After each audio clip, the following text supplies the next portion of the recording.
덜 탐사부터 시작해 보도록 하겠습니다.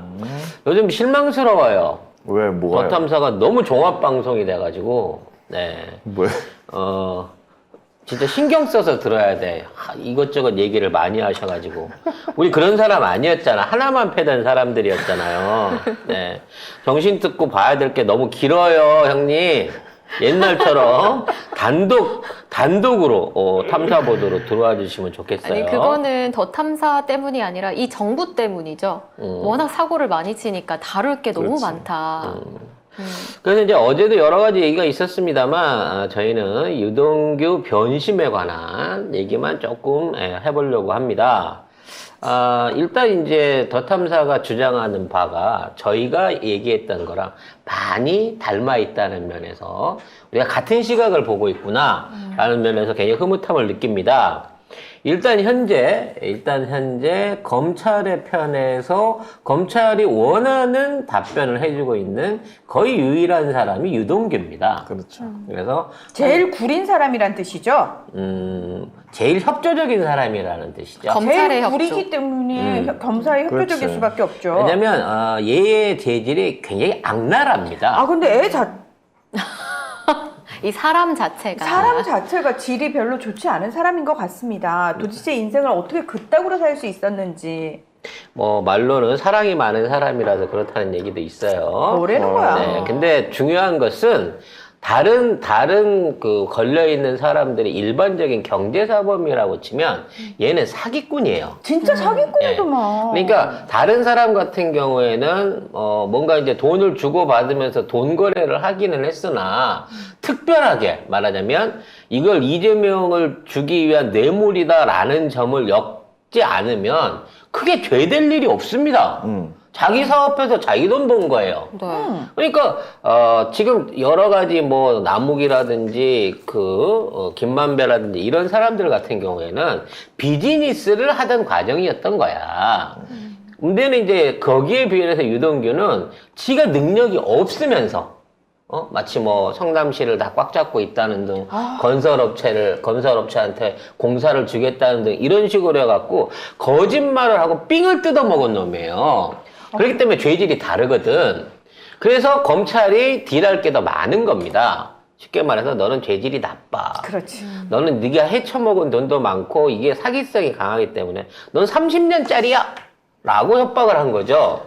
대신에 네가 그 돈을 사기를 친 돈을 네가 먹으려고 그런 게 아니라 이재명한테 정치자금으로 주겠다라고 얘기를 해주면 내가 너를 정치자금법으로 때려줄 거기 때문에 벌금도 안 나오고 나중에 집행유예도 받을 수 있어 라고 꼬셨다는 정황이 있다는 것이죠. 근데 유동규 같은 사람이 사실 전형적인 정치계에 이런 사람들 되게 많잖아요. 그 주변에 사실 얘는 어슬렁거리면서. 정치계가 아니고 그냥 토목 내지는 토목 브로커인 거예요. 그러니까 공사 브로커. 그 주변에 어슬렁어슬렁 되면서 이런 스타일 있잖아. 왜 내가 누구랑 친한데부터 얘기하는 사람. 너무 싫어. 그래서 아까도 말씀드렸지만 남욱이나 정영학이나 김만배 같은 경우에는 변호사 대동해갖고 내가 뭘 잘못했는데 내가 50억씩을 나눠줬든 우리 도와준 사람한테 50억을 나눠줬든 내가 그 돈으로 땡전 한 푼 없이 1000억을 벌었든 내가 뭘 잘못했는데 라고 얘기하면 잘못한 게 없어요. 자본주의 경제 상황에서. 그러니까 얘네들은 극단적으로 검찰이 원하는 질문을 해주지 않습니다. 왜? 이 사람들은 법으로 해도 빠져나갈 구석이 충분히 있거든. 뭐 살만치 살았고. 문제는 이제 이거를 타겟으로 해갖고 이게 정의를 가리자는 문제가 아니라 이재명을 어떻게든 잡아넣기 위한 일종의 구속의 수단으로 활용하기 위해서는 무조건 이게 정치자금이 돼야 되고 뇌물이 돼야 된다는 거거든. 근데 그걸 연관시켜서 대답해줄 사람이 아무도 없는 거야. 다른 사람은 할 이유가 없으니까. 그래서 오로지 유동규만 붙들고 있는 이유가 그거라는 거죠. 그래서 이 유동규한테 나름대로 검찰이 엄청 시간을 들여가지고 진술 관련한 교육을 시킨 것 같습니다. 그러니까 진술서를 쓰기 전에 비공개 면담을 16시간씩 막 했다고 해요.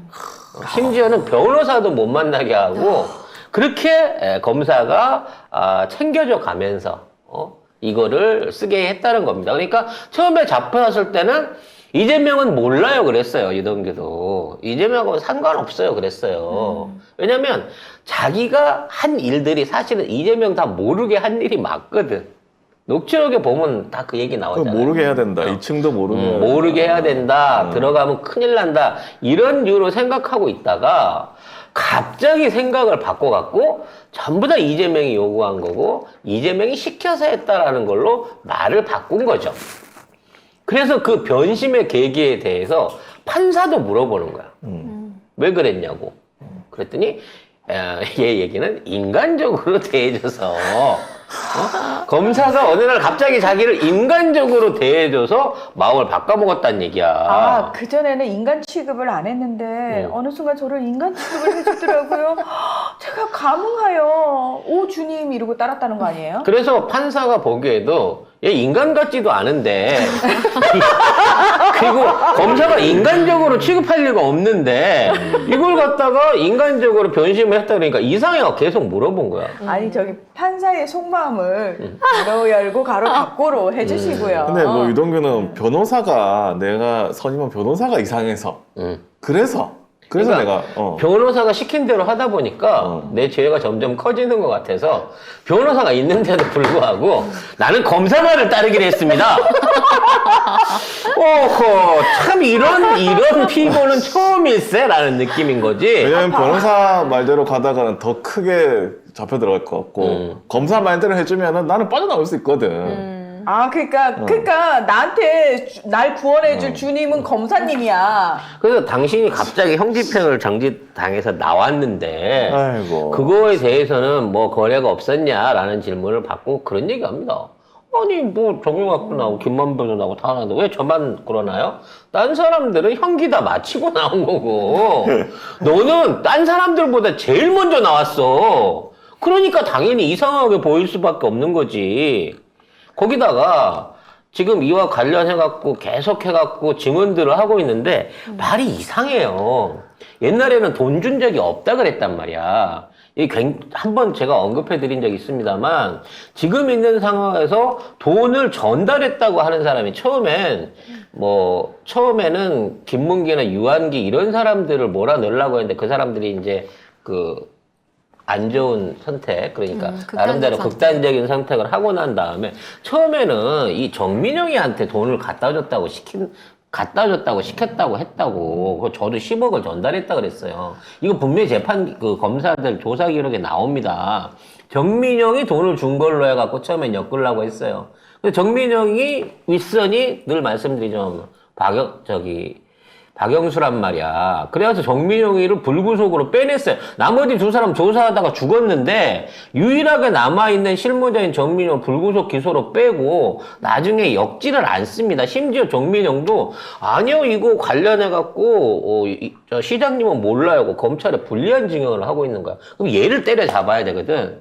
근데 돈을 줬다는 얘가 갑자기 1년 만에 유동규로 바뀌어버린 거예요. 문제는 유동규가 이 돈을 준 시점, 그리고 준 방법에 대해서 제대로 진술을 못하고 있다는 거지. 그래서, 원래 이 유동규라는 사람이 이렇게 말재주가 없어갖고요. 앞에서 같이 얘기를 하면 하도 횡설수설 해갖고 못 알아들을 정도로, 그렇게 말재주가 없는 사람이에요. 근데 말재주 없는 사람이 글재주 좋기가 힘들거든? 그렇죠. 근데 정말 차분하게 진술 조서를 써줬다는 거야. 이제 진술 조서를 내놓은 거야. 이거 어떻게 해서 쓴 거냐라고 물어봤더니 검사님하고 대담을 좀 나눈 다음에, 왜냐면 말로는 4시간이 넘게 휴식 시간을 줬다 그래요. 근데 10시에 불러서 2시 반까지 휴식 시간을 줬대. 휴식 시간이 끝난 다음에 그쪽에서 준비해둔 용지에 자필로 진술서를 썼대요. 뭐 그것까진 좋아. 근데 자필로 진술서를 썼는데 손으로 쓴 부분을 빼고 나머지 부분은 인쇄가 다 돼 있더라는 거지. 심지어 날짜까지. 이거겠다. 날짜 및 진술이 이게 다 이렇게 그게 그러니까 원래 진술서는 그냥 흰 종이에다가 내가 쓰겠습니다. 자자자 쓰고 이름도 날짜도 다 쓰고 내가 사인하고 이렇게 하는 건데 검찰에서 준 종이라고 있어요. 검찰에서 그러니까 영지를 줬어요. 아예 이거를 날짜랑 진술이랑 자, 생각을 해봐요. 내가 진술서를 쓰면 몇 자 쓸 줄 알아. 이거 세팅을 해놨어. 근데 정확하게 네. 이거 세팅. 날짜 바로 위까지 진술서를 썼어. 그리고 저 진술서 글씨 한번 좀 확대해서 비춰봐 주세요. 저 글씨를 보면요. 글씨가 단어들 사이까지 간격이 있어요. 이해가 되시죠? 네. 이거 보면 글자가 하나도 오탈자가 없잖아. 네. 근데 이게 문장이 아니고 단어가 딱 일정한 간격으로 이렇게 쓰여졌다는 거야. 그건 뭐 왜 그런 거죠? 받아 적은 거지. 내지는 불러주면? 아니지. 불러주면 네. 실수로라도 맞춤법이라도 틀리거나 진술이라도 틀려서 이렇게 긁을 수 있는 거거든. 그럼 뭐 보고 썼다는 거죠? 그렇지. 자필인데 보고 베낀 거야, 이거는. 아니면 밑에 연한 글씨로 있는데 이제 이렇게 따라 쓰는 그게 습자지고. 그럴 가능성이 자네 검사 한번 해보겠냐? 그러면 말도 제대로 못한 유당이 일필휘지야, 일필휘지. 오탈자 하나 없지. 검찰이 여기 날짜 적어준 요 란까지 마지막 윗줄까지 깔끔하게 정리할 수 있을 정도로 완벽한 진술문인 거죠. 옛날에 공안검사가 민주투사들, 또 대학생들, 민주운동하는 대학생들 잡아다가 이런 식으로 진술서 많이 그렇지. 썼잖아요. 전국머리 네. 때. 그리고 참 그 검사도 성의가 없는 게 준비를 하는 과정 중에 이거 날짜까지 찍어가지고 이거 해줬다는 얘기는 아니 검사가 얼마나 기다렸겠어. 그러니까 준비하면서 야 날짜까지 내가 써줘야지 오늘 쓰겠지. 이러면서 그리고 나 빨리 이거 받았다고 딱 보고해야지. 제가 받았어요! 이거 재판장에 가져가면 얼마나 좋을까. 엄 차장님, 제가 이거 해냈어요. 여기서 말하는 엄차장님, 어미준! 네. 예.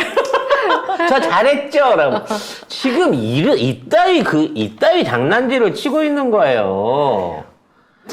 진짜. 그러면서 이제 나는 이제 또 하나의 그 의문을 가진 게 돈을 10억을 달라 그랬대. 그것도 아직 그러니까 경선에 나갈지 안 나갈지 선거법 위반 혐의 판결이 안 나 있는 상태에서 돈을 달라 그랬다는 경선 자금을. 왜냐면 이게 시기가 안 맞아. 왜냐면 돈을 준 시기하고 요구하는 시기가 잘 안 맞거든. 이게 물어봐요. 아니 그때 재판 중이어갖고 자칫하면 지사직도 날아갈 수 있는 입장이었는데 지금 그 돈을 요구를 하든가요? 그래서 물론 그건 잘 모르겠지만 아마 잘 될 거라고 생각해서 미리 경선 자금을 요구하지 않았을까요? 라고 하는 말 그대로 전지전능서를 여기서 얘기를 합니다. 받은 사람이 없는데 세상에. 근데 아무튼 그때 10억을 요구를 했대요. 그러니까 이제 그러니까 재판 전에 10억을 요구를 했어. 골 때리는데. 근데 전달하는 게 원래 뇌물이라는 게 10억 주세요 그러면 10억을 딱 주든가 아니면 이제 5억 잘라서 준다든가 이거 뭐 짜투리가 좀 맞아야 되잖아. 진짜 웃겨. 근데 이게 뭐 2억 줬다가 뭐 1억 2천 줬다가 막 돈이 왔다 갔다 해요. 그러니까 이제 이게 왜 왔다 갔다 하냐면 받은 사람은 이재명일지 모르지만 나간 돈의 근거는 있어야 되잖아. 그러니까 분명히 남욱을 통해서든 정영학을 통해서든 유동규가 돈을 긁어온 돈에 대한 거를 맞춰가지고 그걸 유동규가 개인적으로 썼는지 아니면 뭐 딴 사람을 줬는지 그건 아무도 몰라요. 일단 넘어간 건 맞는 것 같아. 그 돈이. 아니 근데 이게 너무 저는 아주 상식적으로 생각할 때 오케이 유동규가 돈을 찌질찌질하게 받았어. 그게 왜?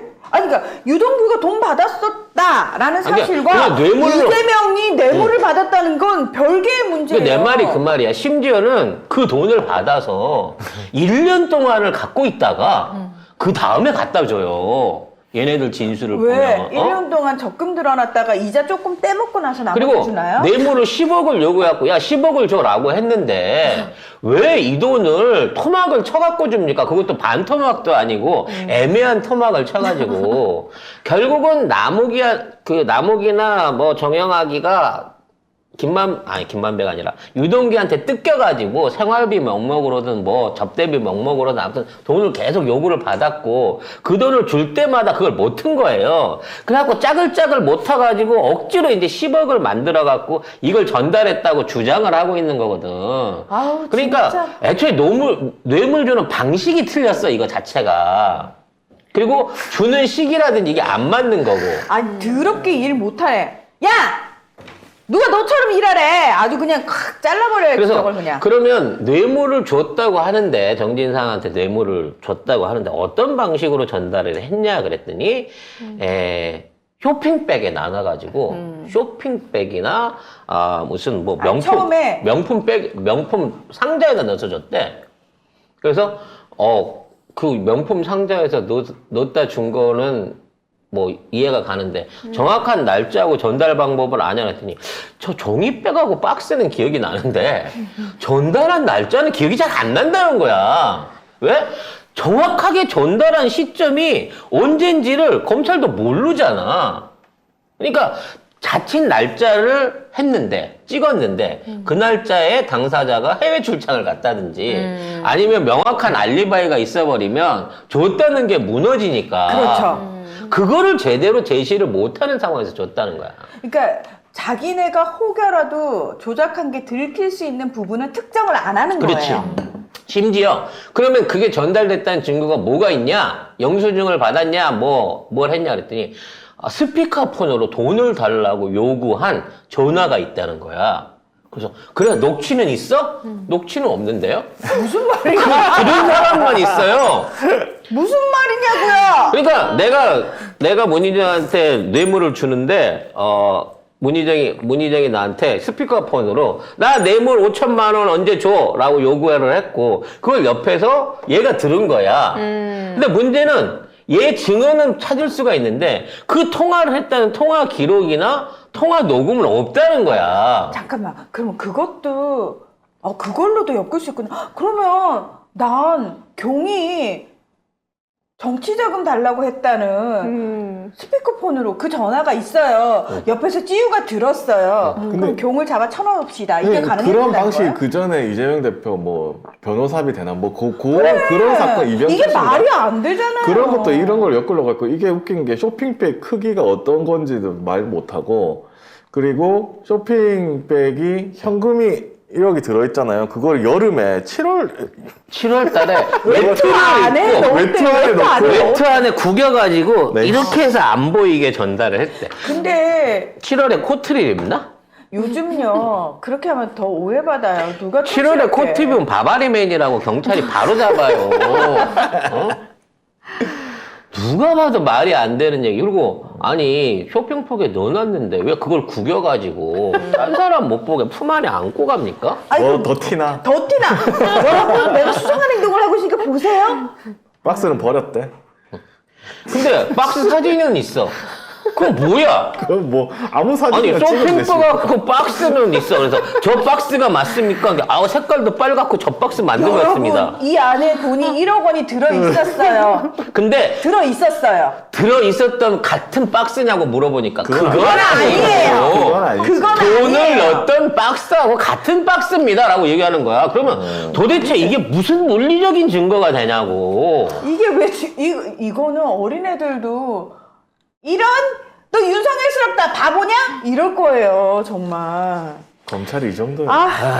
그래서 이거를 이제 딴 사람은 못 건든 상태에서 왜냐면 박영순의 식구는 못 건드니까 유동규 하나만 갖고 이걸 끝까지 끌고 가려고 하잖아요. 이건 유죄 입증 안 됩니다. 저거 깨놔도. 안 되죠. 아니 이거를 일단 판사부터 설득이 안 되잖아요. 그러니까 판사도 이해가 안 되잖아요. 황당한 그러니까 거죠. 판사도 열받는 거야.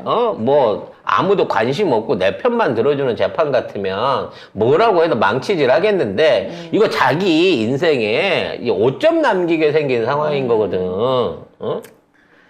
아니 그러니까 판사 입장에서도 와 이것도 진짜 성의가 없어도 이렇게 없을 수 있나. 조작을 하려면 정말 성의 있게 내가 니들 핫바지냐? 니들이 가져오면 무조건 말도 안 되는 것도 땅땅땅 쳐줘야 되냐? 이거 판사 입장에서도 굉장히 그래서- 자존심이 상하는 재판일 거예요. 그래서 판사가 검사한테 안 묻고 네. 증인한테 직접 묻는 거예요. 검사한테 물어보면 조국대 같은 사태 생겨요. 왜 증거가 명확하고 이러는데 안 해줍니까? 왜 이거 합병 안 해줍니까? 이러고 더 대놓고 저 대가리를 들이밀었잖아. 조국 장관 재판 같은 경우에는. 근데 이거는 그거랑은 또 달라요. 이게 정치적 재판이 아니거든, 현재까지는. 이게 뇌물죄로 밝혀지고 난 다음에 이재명 대표가 들어와서 뇌물죄 기소를 받아서 그와 관련된 걸 한다 그러면 정치적인 부분을 생각해 보겠는데, 이거는 일방적으로 이러한 의혹이 있다는 거를 밝히고 주장을 하고 있는 거고, 이건 경찰 조사에서 이미 어느 정도 정리가 돼서 이건 신빙성이 없다고 올라와야 되는 내용의 조서인 건데, 이걸 대한민국 최고의 엘리트 검사 60명, 70명이 모여갖고 만든 게 이거밖에 안 되나 싶으니까 판사도 용납이 안 되는 지경이라고 봐야 되겠죠. 아우 진짜 앵간히 해요. 아니 엘리트는 무슨 엘리트? 네. 에이스도 안 될 것들이 아주 그냥. 세상에 모지라는 것들이 이상한 재판을 하고 있고요. 야, 이럴 때야말로 진짜 우영우가 한번 나서가지고 해결을 좀 해줘야 되지 않을까라는 생각이 근데 드네요. 우영우에는 개쓰레기 같은 언론이 없잖아요. 그리고 우영우에는 개쓰레기 같은 검사나 재판장도 없었죠. 없었죠. 아니 뭐 근데 검사는 좀 약간 개쓰레기 같은 비슷한 애들이 있긴 했는데 여기서 문제는 언론은 그거. 그러지 내가 봤을 때 않았다. 검사들이 이 정도로 성의 없게 하는 이유는 딱 하나예요. 우리가 이렇게 하디 말디 언론은 알아서 포장해서 써줄 거거든. 그럼 국민들은 또 그대로 믿는 믿는 거죠. 거고. 언론을 보고. 그러니까 찌유가 지금 방송 전에 그 얘기했어요. 제가 경 얼굴만 보고 욕이 자동 발사가 된 거고 찌유가 저는 경도 싫은데 경을 추앙하는 사람들이 더 싫어요. 경멸해요. 진짜로. 근데 이 재판 과정을 알면 알수록 여기에 동조하는 그 민주당 수박들 얼마나 자기가 무슨 짓을 하고 있는지 나 도대체 알고나 있을까? 그러면서 이재명을 비판해? 그리고 아이고. 어제 시간에도 말씀드렸습니다만 이 대장동이 지금 있는 선에서 시장에 경기도지사 여서도 안 돼. 전직 시장에 단순한 배임 형태로 해갖고 이 재판을 끌어야지. 만일 이게 확대돼서 전에도 말했지만 이게 부산저축으로 건너가게 되면 지금 수박과 검찰이 동시에 다 돼지는 이른바 제일 막아야 되는 우리 이 큰 형님 박영수하고 연결돼 있는 그 고리들과 거기에 협잡했었던 국회의원 정치권 나부랭이들이 한꺼번에 다 작살날 수 있는 상황이라서 이거는 이 상황에서 어떻게든 진화를 해야 돼요. 그래서 아마도 저 그 생각도 해봐요. 이것들이 자해가 아닌가. 이렇게 모질한 재판을 해갖고 에이 졌네 그러고 그냥 시간 끌면서 의혹만 딱 부풀리다가 자 대장동 건 졌어요. 이거 아무 일 없었으니까 없던 일로 합시다. 라는 식으로 끝내려고 더 모질한 짓을 하고 있는 거 아닌가라는 생각도 들어요. 지려고? 일부러 질라고. 내가 깔끔하게 졌으니까 이제 여기서 그만 나가는 겁니다. 부산저축은 가면 안 가게 돼. 없어요. 가면 안 지금 돼. 이걸 노리고 이런 모질한 짓을 하고 있는 게 아닌가라는 생각도 좀 해보게 됩니다. 근데 이거 왜요? 검찰청에서 그렇게 얘기하라고 연락 왔어요?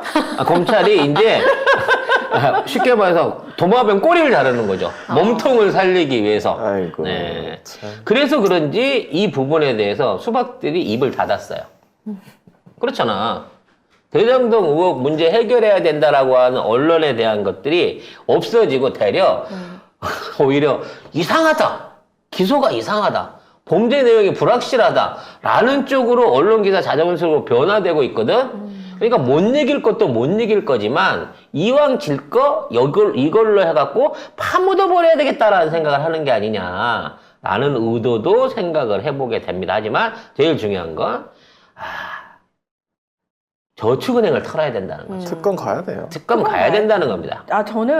저는 제가 죽기 전까지 박영수 일당을 캐려면은 전두환 시대까지 다 올라가야 되잖아요. 저는 그거 무조건 다 할 겁니다. 물론 그때까지 송작가 TV도 계속 내야 되겠죠. 전 너무 든든한 게 우리 선배님도 있고 송 작가님도 있고 송작가 TV도 있고 강진구 기자님도 너 지금 있고 잡혀갈 순서대로 얘기하는 얘가 지금 나를 보니까 얘가 먼저 나부터 얘기해. 내가 든든한데? 라고 얘기를 하면서 말하는 걸 보니까 내가 일봤다 그래? 앞에서 먼저 잡혀가요 순서를 지금 왜요? 얘기를 하고 있어. 겁나세요? 아니 내가 왜 강 겁나시더라고요. 기자님보다 진구성님보다 내가 먼저지?